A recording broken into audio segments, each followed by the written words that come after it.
Assalamualaikum warahmatullahi wabarakatuh. Salam sejahtera untuk kita semuanya. Sekarang kita bertemu kembali di pertemuan ke-9 dalam mata kuliah analisa sistem informasi. Bisa dilihat di slide berikut ini, ada beberapa keuntungan dari perencanaan sistem informasi berbasis komputer. Yang pertama, meningkatkan komunikasi antara manajer, pemakai, dan pembuat. Kemudian, meningkatkan efektivitas penggunaan sumber daya organisasi. Yang ketiga atau selanjutnya, mendukung komunikasi untuk mempertanggungjawabkan kegiatan yang dilakukan oleh individu maupun departemen. Selanjutnya, mendukung proses evaluasi dan memungkinkan para manajer untuk mengelola pembangunan sistem jangka panjang. Bagaimana proses tahap pengembangannya? Seperti pernah saya jelaskan di pertemuan sebelumnya, yaitu di System Development Life Cycle. Nah, konsep yang ada di pertemuan ke-9 ini sama dengan pertemuan sebelum ini atau di materi System Development Life Cycle. Ada beberapa proses ataupun tahap pengembangan. Antara lain adalah survei. Maksudnya di sini adalah untuk mengetahui ruang lingkup pekerjaan yang akan dilakukan. Kemudian analisis untuk memahami sistem yang ada, mengidentifikasi serta mencari solusi dari masalah yang kita temukan. Kemudian mendesain atau merancang sistem baru sehingga dapat menyelesaikan problem-problem maupun masalah-masalah yang dihadapi di dalam sebuah organisasi atau perusahaan.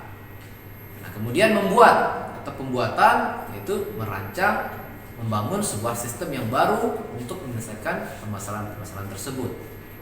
Selanjutnya implementasi. Implementasi di sini adalah menyiapkan, menerapkan sistem yang telah kita buat, serta maintenance atau pemeliharaan, yaitu adalah agar sistem yang berjalan tadi dapat diakses ataupun dilakukan secara optimal. Di sini bisa dilihat bagaimana bentuk model dari yang dalam tahapan pengembangan sistem informasi. Ada yang berbentuk berurutan atau waterfall, dari atas ke bawah. Maksudnya di sini adalah setiap tahapan harus diselesaikan terlebih dahulu secara penuh sebelum melanjutkan ke tahapan yang berikutnya. Dari gambar sudah dilihat ada survei, kemudian analisis, desain, kemudian pembuatan, implementasi, dan pemeliharaan. Ini bentuk gambarannya, waterfall. Kemudian ada gambaran berikutnya untuk proses pengembangan, yaitu adalah iteratif ataupun spiral. Dilaksanakan dengan memakai teknik pengulangan di mana suatu proses dilaksanakan secara berulang-ulang sampai mendapatkan hasil yang diinginkan. Artinya ada feedback, ada repeat until. Artinya mengulang proses apabila itu belum selesai dapat dilakukan kembali sampai benar-benar selesai ataupun finish. Ini spiral. Spiral konsepnya sama seperti iteratif tadi. Dia dalam bentuk survei, kemudian analisis, desain, implementasi, pembuatan, serta pemeliharaan.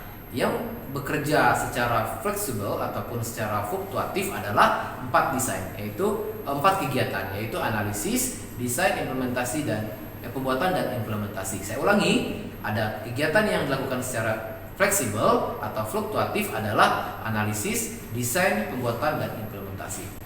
Lalu yang terakhir kita masuk ke dalam proses pemeliharaan atau maintenance.